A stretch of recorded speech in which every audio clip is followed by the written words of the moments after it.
Welcome again to a keynote address from someone we are very pleased to have on campus and with us for this conference.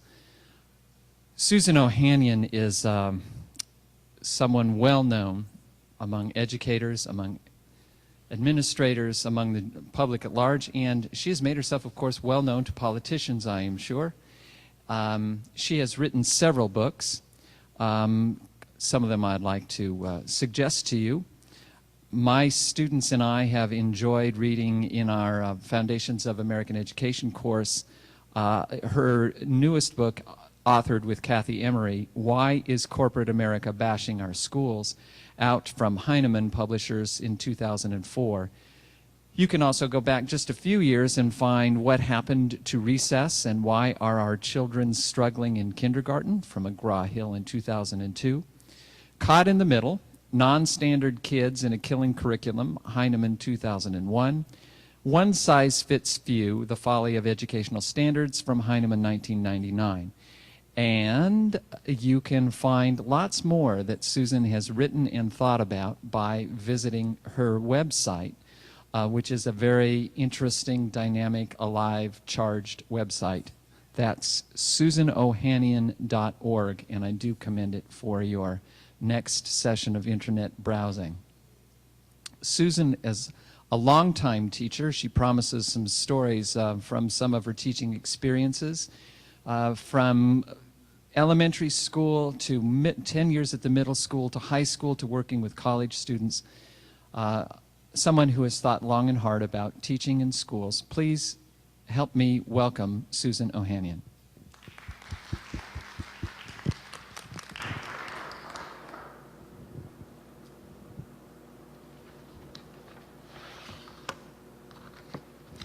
I wanted to frame my remarks with two overheads. And I apologize, the first one did not reproduce very darkly, but I think you'll get the idea.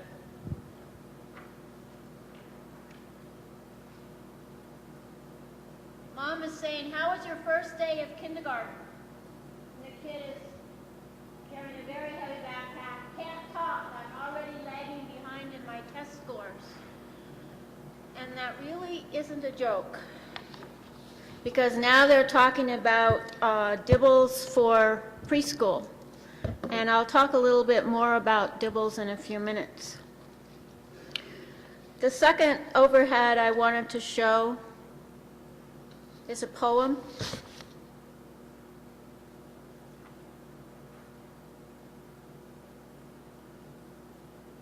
You never asked about my favorite color, my first love, the holes in my heart, the state of my soul, or the weight of your words upon me.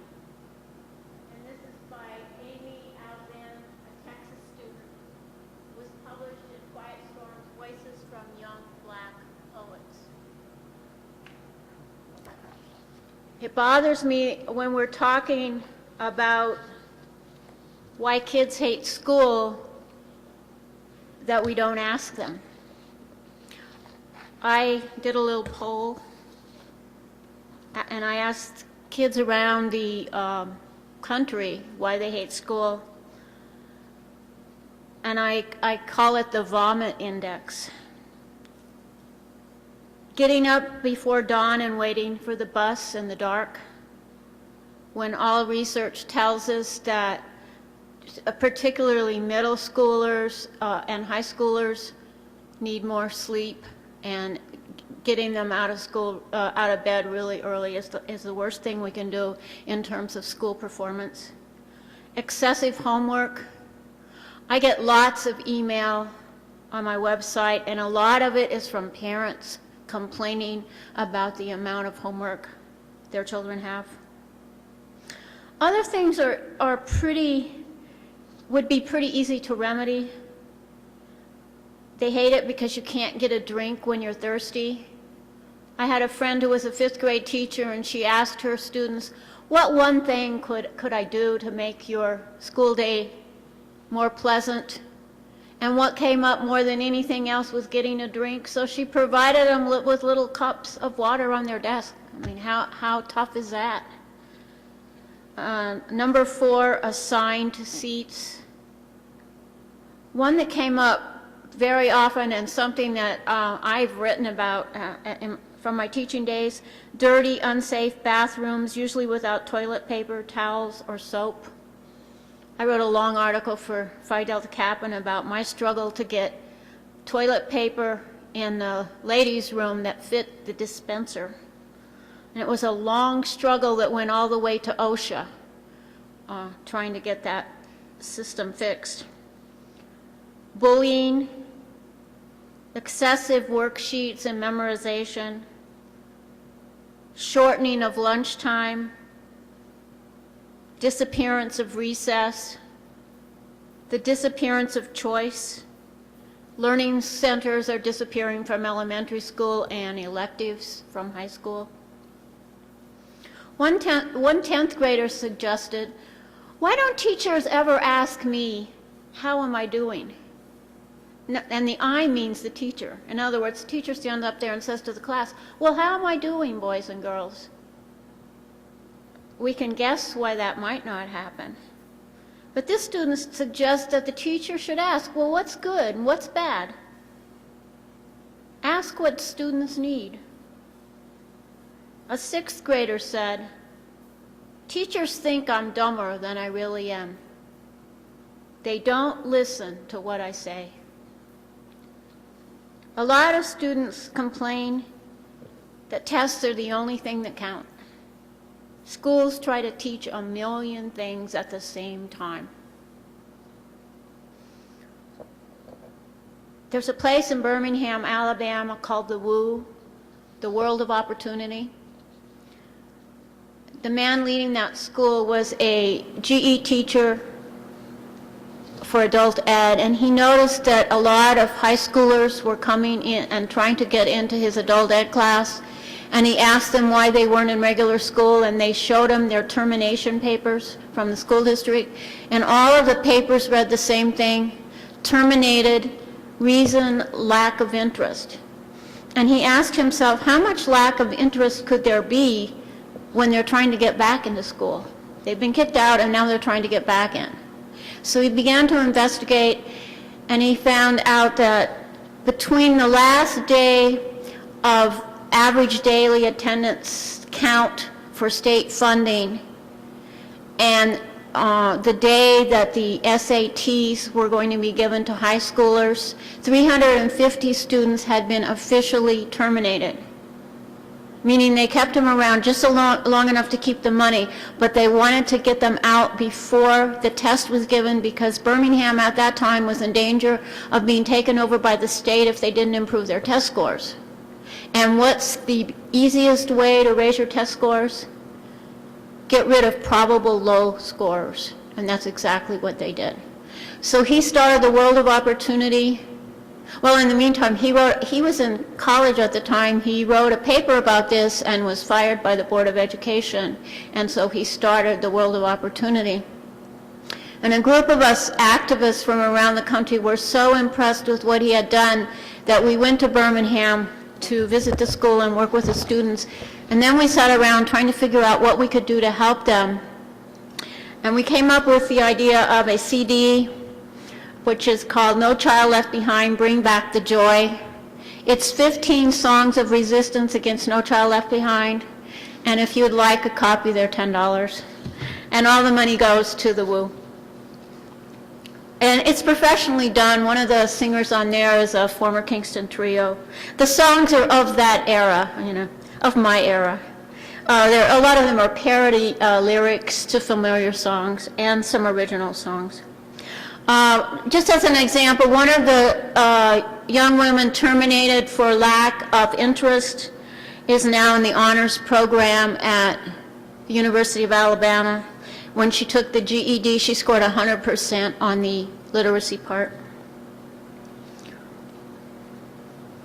I taught in an alternative high school in upstate New York. It was part of the regular school system, but these were students that the regular high school did not want to allow on campus, but the probation department said they had to be in school, so they came to us. We had a great advantage. We were located in a former bank right downtown, so that the building had no stigma of school attached to it. I consider that the most positive part of the whole setup. When I talk to those students about what they hated about regular school, you might be surprised by the answer. None of them mentioned any subject matter. What they really hated was the bells. They said that they would just get started and doing something, and the bell would ring, and they would have to pick up and go someplace else and start something else, and then the bell would ring, and they had to go someplace else. And when you think about it, 7 periods in a day, 7 different instructors that you have to adapt to, 7 different kinds of rules, 7 different subject matters. We were part of BOCES, which is the Board of Cooperative Educational Services. In New York State, they set up BOCES so that school districts can cooperate on certain services and not reproduce them over and over and over themselves, which would be much more expensive. And BOCES had gathered together community leaders and educators and asked what a student needs to do in order to be considered an adequate high school graduate. They came up with 220 things, and then those 220 things were handed to us teachers, and then we came up with the curriculum to go along with it. We put those in file drawers and showed the students the file drawers, and they could do those 220 things in any order they wanted. I mean, what difference does it make how you arrange what you do? And very interestingly, most of them would work on, say, history for 2 or 3 weeks solid and do nothing else, and then they would switch to math and so on. Now, obviously, this requires a small school, but that's another story. I'm not going to go into that. All I'm saying is that even with the most difficult of students, those that you would consider the most unreachable, things are possible when you're willing to throw out some of your hard-line rules. We did have rules at that school, 3. No drugs, no swearing, and read half an hour on something unrelated to school. In other words, we were trying to generate reading for pleasure or reading for information for your own well-being. That's not an assigned school topic. Jack had no trouble with reading half an hour, had no trouble with drugs. He had a very filthy mouth. It would be so that he would say the F word, sorry, Sue, as one expression. And I learned to just not hear a whole lot. Jack also would do no schoolwork. He would read all day, but he wouldn't do any schoolwork. And then one day I brought in an article from Harper's Magazine about Scrabble hustlers in New York City. And he was very intrigued by the fact that they make a lot of money playing Scrabble. He insisted that I had to buy, well, first I had to buy a Scrabble set, and then I had to buy the Funk and Wagnalls dictionary because that was recommended in the article. And I tried to convince him that the American Heritage Dictionary would be good enough. No, we had to get Funk and Wagnalls because in the article it said they have lots of derivations in that dictionary. And I have to admit, I enjoyed sending in a requisition with a little note that this dictionary was recommended by a student who read about it in Harper's, because people have certain misconceptions about the kind of students I was dealing with. Jack sat in a corner and played himself in Scrabble for 5 months. Now, part of the reason he played himself is because he was so obnoxious nobody else would play with him. But another part of the reason is that he was really going through some kind of deep intellectual crisis. I knew something important was going on, but I didn't quite know what. I also knew that Frank Smith says that when a student persists at something over and over the same thing, he's not wasting time. He's getting out of that activity what he needs to get out of it. And I have great faith in that principle.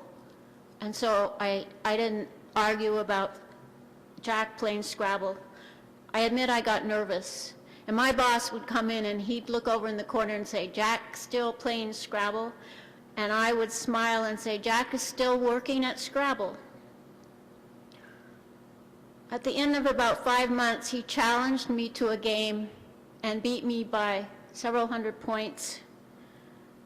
And then he set about doing his regular schoolwork and actually became a model student. Years later, Wall Street Journal writer Stephen Fatsis wrote a book about Scrabble hustlers. And he says, Scrabble is about mastering the rules. It's about a balance between risk and reward. It's about linguistics, psychology, mathematics. It throws light on such notions as brilliance, memory, competition, failure, and hope. And he points out what I also learned from Jack, that Scrabble at that level is also about weirdness. And I think that we have to honor the weirdness in our students as much as we honor their SAT scores. Because if we don't manage to deal with the Jacks in our society, we will pay for it over and over and over. So we should do the right thing for selfish reasons if we aren't able to do them for altruistic reasons. I'd like to tell you about another student. His name was Michael, and I had him in 7th and 8th grade. When I taught middle school, I taught the worst readers in the school.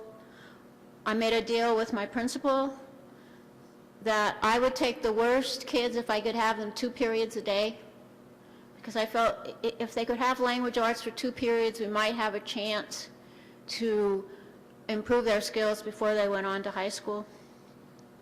So Michael and I became very familiar with each other.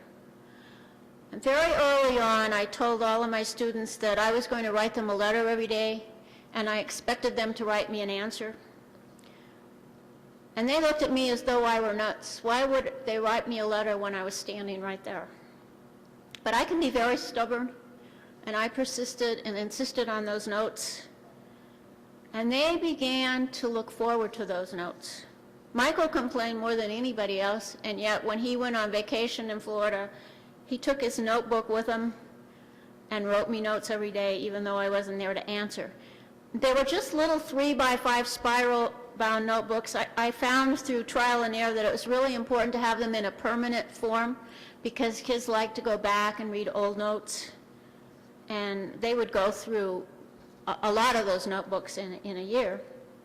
Well, when it became winter time, in my notes, I complained a lot about the shoveling the sidewalk and the icy streets. And Michael would just advise me in his notes to calm down. He said, I just take the days as they come.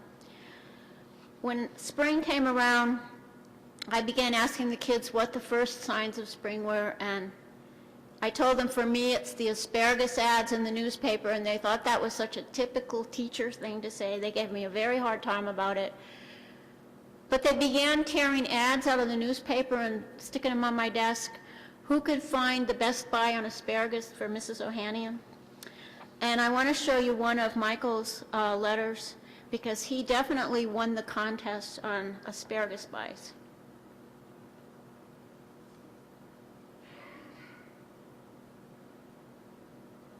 You will notice that the spelling is terrible. If there is such a thing as dyslexia, Michael had it.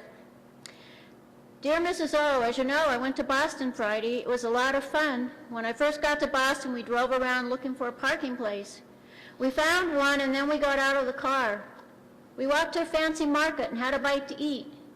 Then we went to the aquarium, and that was exciting. There was a show with dolphins and seals. When we got out, we went by a fruit market. I thought of you and checked the price of asparagus. It's $1 a pound in Boston and 3 heads of lettuce for $1. Boston's a long way to go for asparagus, though.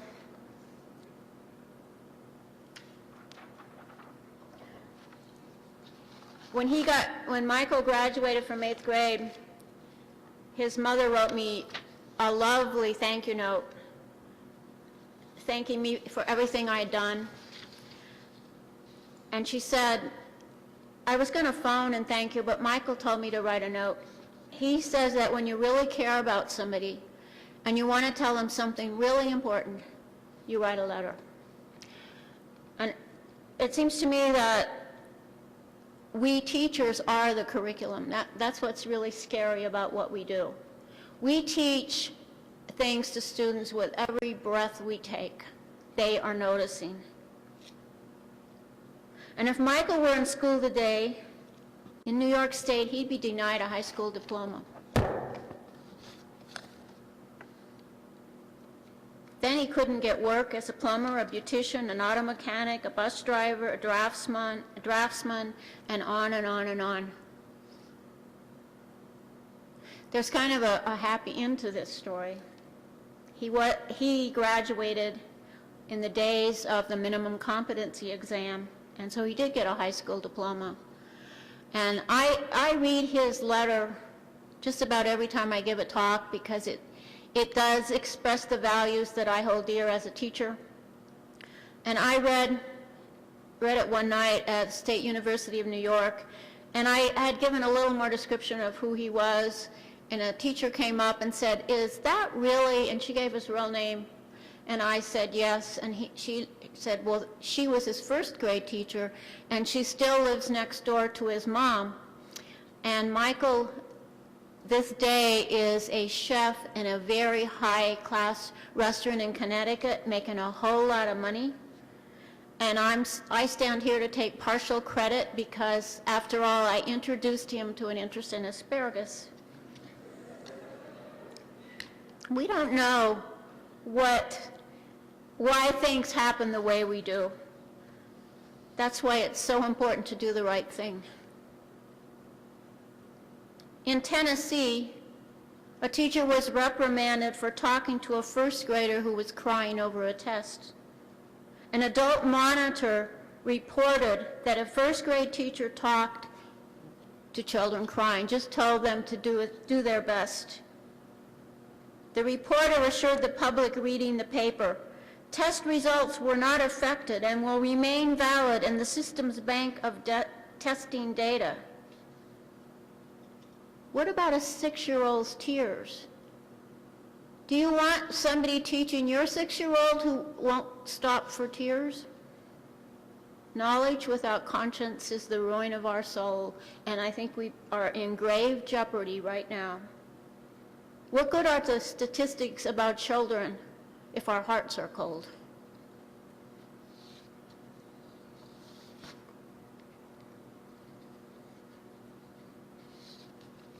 I mentioned Dibbles. I run another website. This one.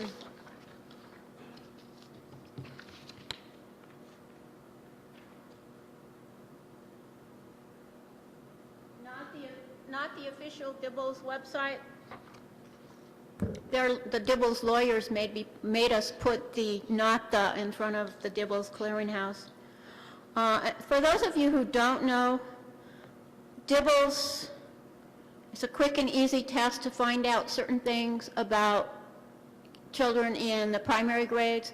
I'll just put up a sample kindergarten test.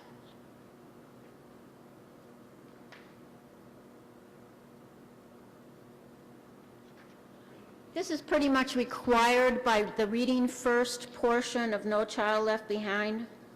Kindergartners are asked to read those nonsense syllables, and they are graded on how many they can read in 1 minute. I tried to get my husband to take this test. He would not do it. He kept arguing, and I kept telling him his time was running out. I mean, you can see how patently absurd it is. If you know how to read, you get all caught up in trying to make sense of those nonsense syllables, and if you don't know how to read, well, then you don't know what to do. Either way, it makes no sense. Either way, it's oppressive. I heard that Ken Goodman was writing a monograph on Dibbles.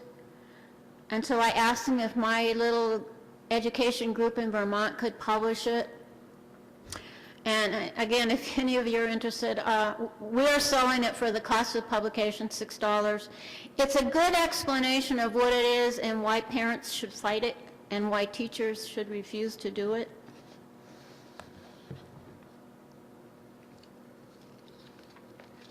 Because like it or not, it is going to come down to teacher refusal. We have to stand up for our profession. A grandpa in Massachusetts phoned me with this story. True story. Hi, honey, how was school? Child, I don't know yet. My teacher hasn't corrected my Dibbles test, so I don't know what group I'm in. The reason I started the website, I got a note from a mother in Oregon. Her child had done okay in kindergarten. Then they moved to a new district. And the first grade teacher gave him the Dibbles test 3 days into the school year and said that he hadn't done well enough to be in first grade and insisted that he be returned to kindergarten. The mother said that, you know, the child can do so many things so well. No, he can't read. And she doesn't hold reading and, you know, the ability to learn to read in kindergarten or even in first grade as a value, so she's not worried. But they wouldn't allow him into first grade, so she's now homeschooling her child. So we started the website as really a clearinghouse for people to air their gripes and people to ask questions and get information.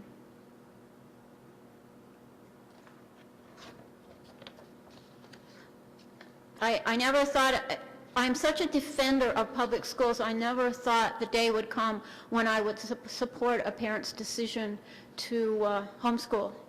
But in the Oregon mother's place, I would have done the same thing. There was only one first grade. You can't allow your child to be abused that way.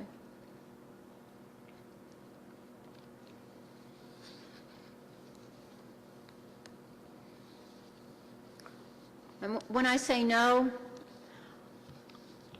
I've written a little poem about it. In a dream, we banish the standardistos and come back to a joy of craft. Every standardisto ends up either an oppressor or a eunuch. Why do they never ask what mistakes have we made? Why do they ignore the difference between help and hurt? Think about what you know in your bones about teaching. Where did this come from? It's more likely you got it from cornfields or pumpkin patches as from mandates from the U.S. Department of Education or your State Department of Education or the Business Roundtable or Bill Gates.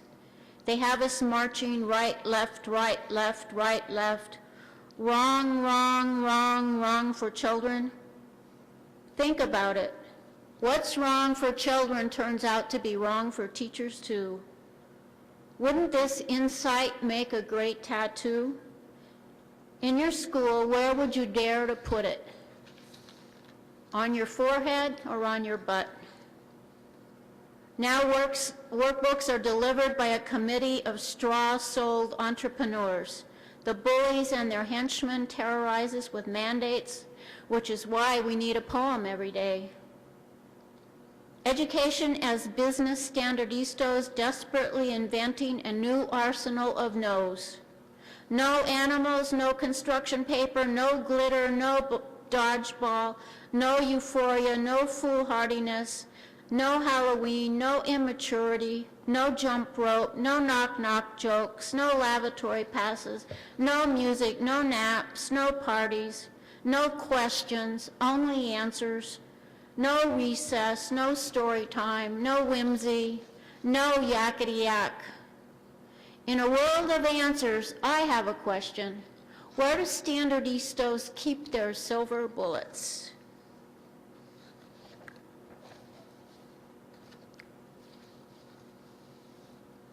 In preparing for this talk, I looked around the country at detention notices.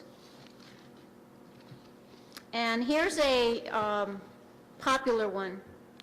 Reason for detention: tardiness, excessive talking, disrespect, sleeping, eating, failure to complete assigned work, poor attitude, mischief, phone violation, restlessness. I wonder what would happen if they turned the tables and used this checklist on teachers during required in-services or in faculty meetings. How many of those behaviors would we see? My experience is quite a few. But take a look at the one, this one is from Beaufort County School District, South Carolina. On their form, they are on the lookout for sexual harassment, possession of drug paraphernalia, habitual truancy, gambling, counterfeiting, bribery, intimidation, burglary, extortion, fraud, homicide, kidnap, prostitution, vehicle theft, and weapons type 1, type 2, and type 3. I mean, that's kind of stunning when you think about it. As the students walk in the door, the teachers have this list of what to watch out for. What if we were on the lookout for kindness, helpfulness, diligence? And then I collect, as my hobby, I collect alphabet books. So I made an alphabet list of what we might put on an anti-detention slip.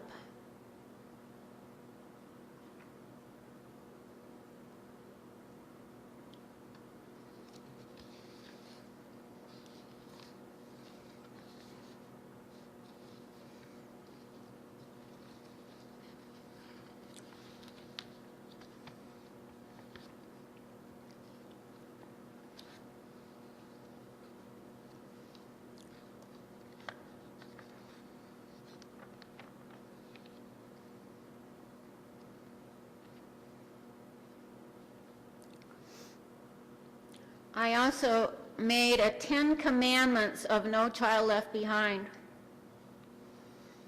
And Congress spake, following the advice of their business roundtable handlers. We are the state which has brought students out of the wilderness of teacher-led classrooms and into the kingdom of test prep. Thou shalt have no other guidance before thee, and then it will follow as night follows the day, that no child is left behind. Thou shalt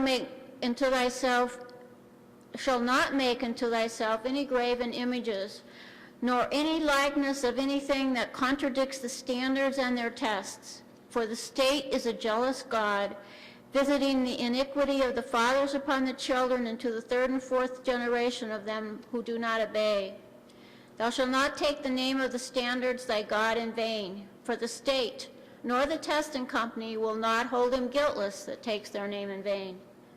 Remember the standards and keep them holy. The state blessed the tests and hallowed them.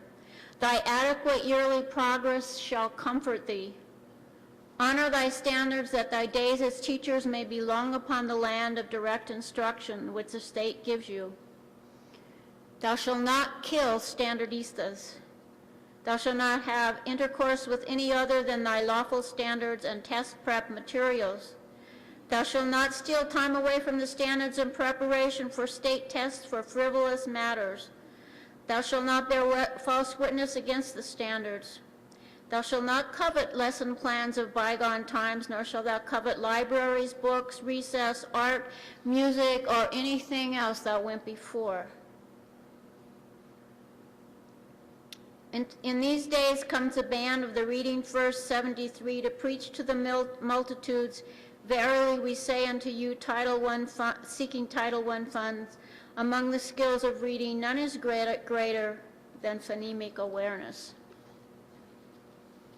Blessed are those who follow the standardista drum roll, for theirs is the kingdom of government contracts.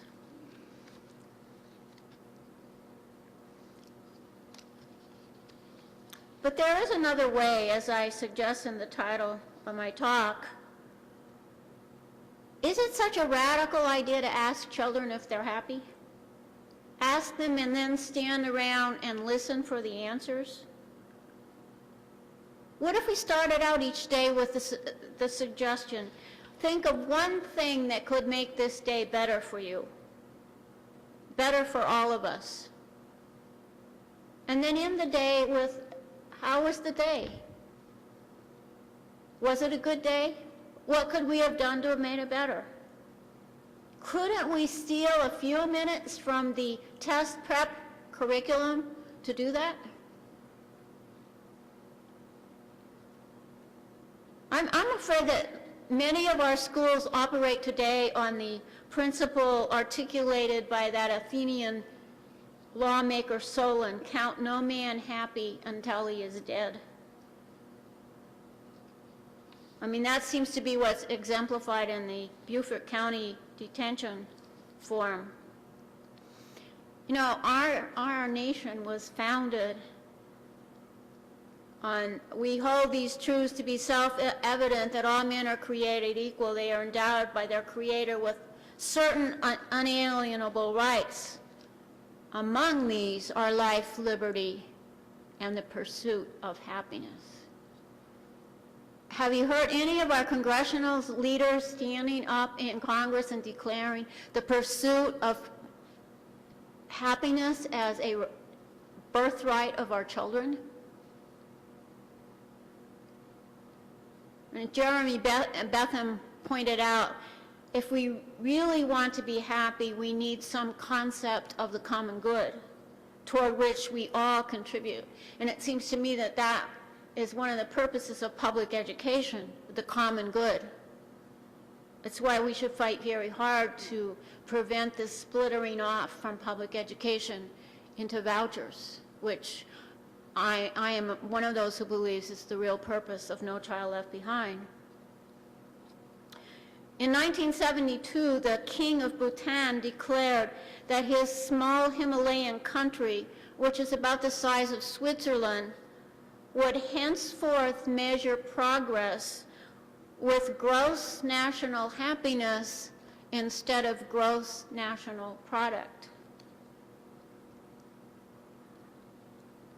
With the present hysteria in our country, I wonder if there is a school board anywhere who would have the nerve to declare that their school is as good as the student's happiness index.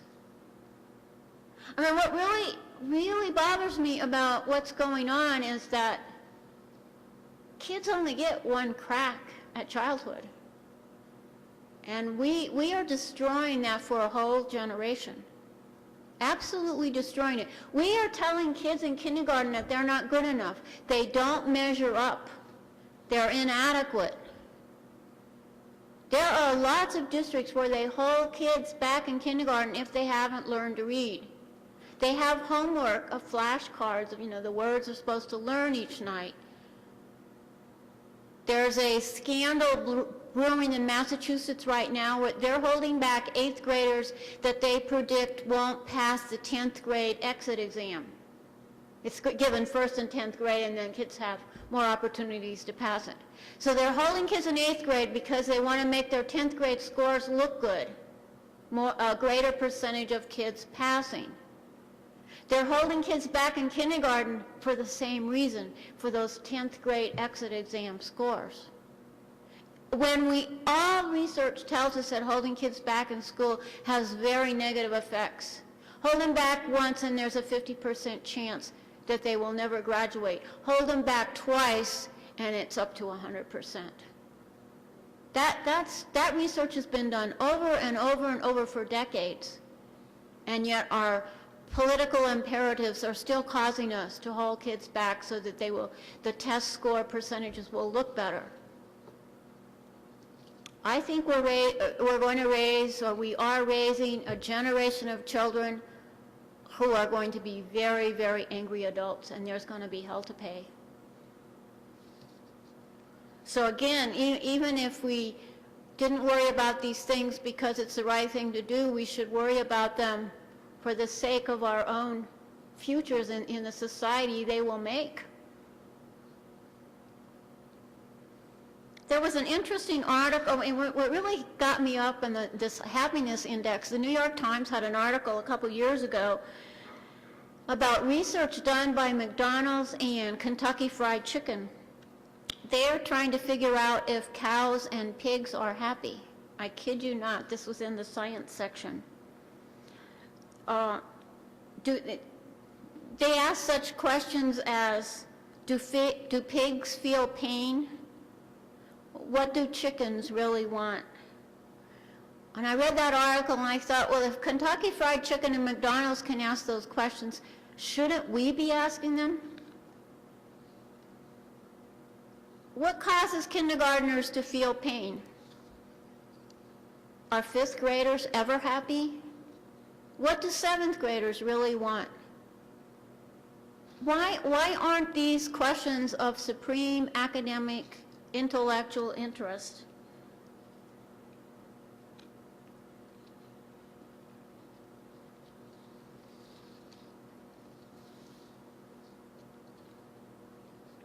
I don't think these questions are either rhetorical or frivolous.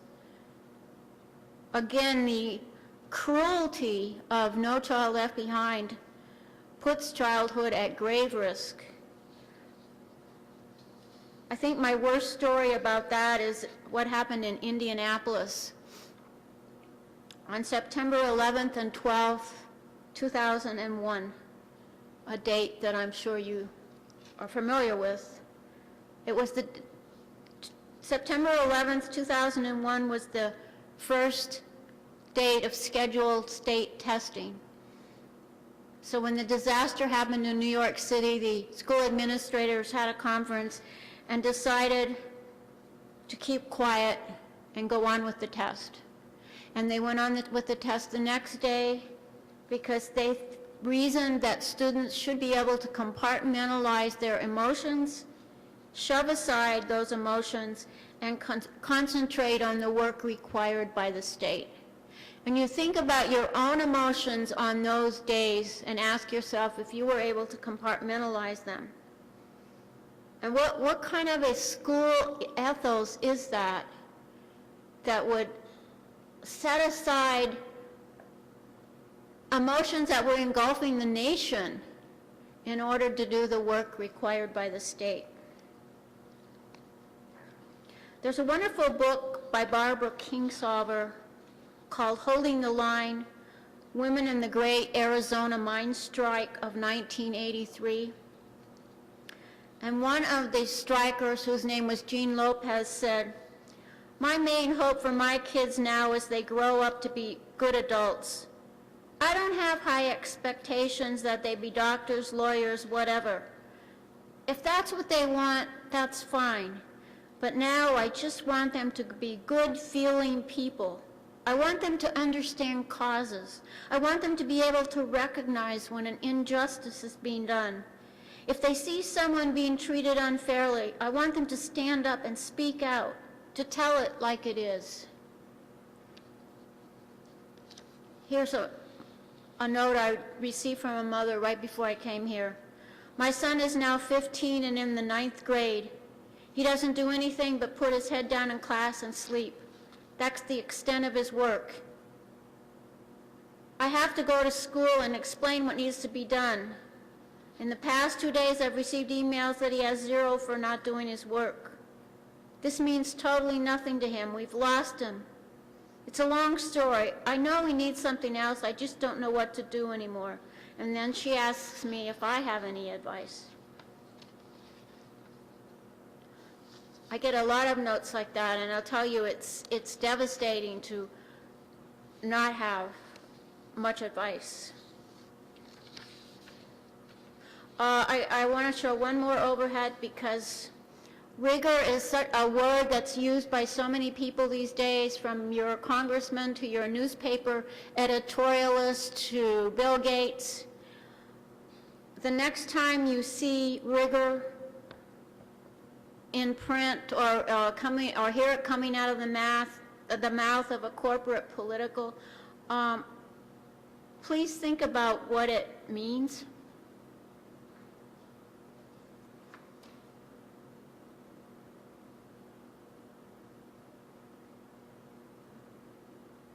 It's a rigidity that prevents the response to stimuli. It's the death stiffening. Harsh or cruel act. Is this really what we want for our children?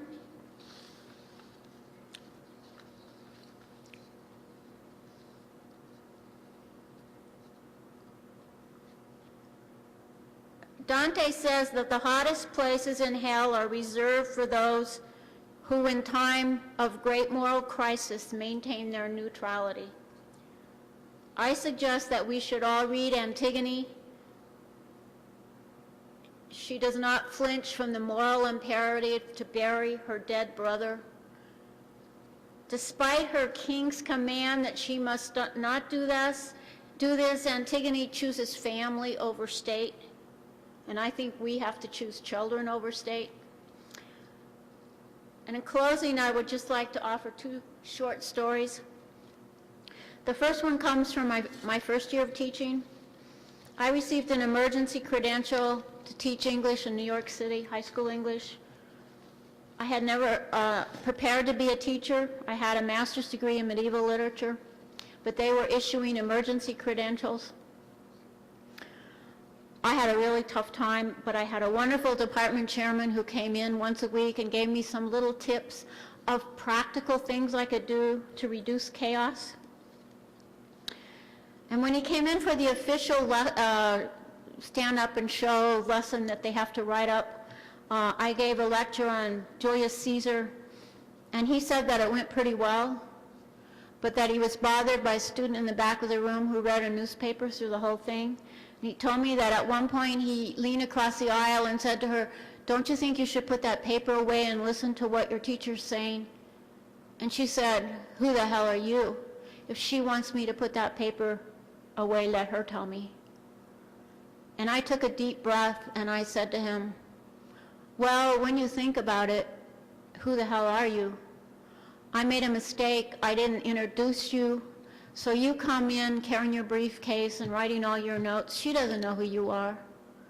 But more important, you don't know who she is." She was truant all the whole first part of the year. She comes to class now because I buy her the daily news to read. And that's not enough. That's not where I plan to leave her, but she's sitting here, and that's a place to start. And as I reflect back on that, I'm very proud of that first-year teacher who had the intuition to say something like that, not to mention the guts. And I live to tell about it. My second story is very short. My favorite part of the New York Times is on Monday Metropolitan Diary, where people tell little stories about what it's like to live in the city. And this one, woman was driving in Manhattan and she made an illegal right turn on a red light, and she got pulled over by a traffic cop, and he looked at her papers and he handed them back and gave her a little lecture and then said, "Have a nice day." And she sort of gasped, "Aren't you going to give me a ticket?" And he looked at her and he said, "You were my first grade teacher." And I did just what you did, gasped. And I spent 3 days making lists of those of my students who would give me a ticket and those who wouldn't. And I suggest to you that it's not a bad model with which to pursue your career. Look at each student as a future traffic cop. Thank you very much.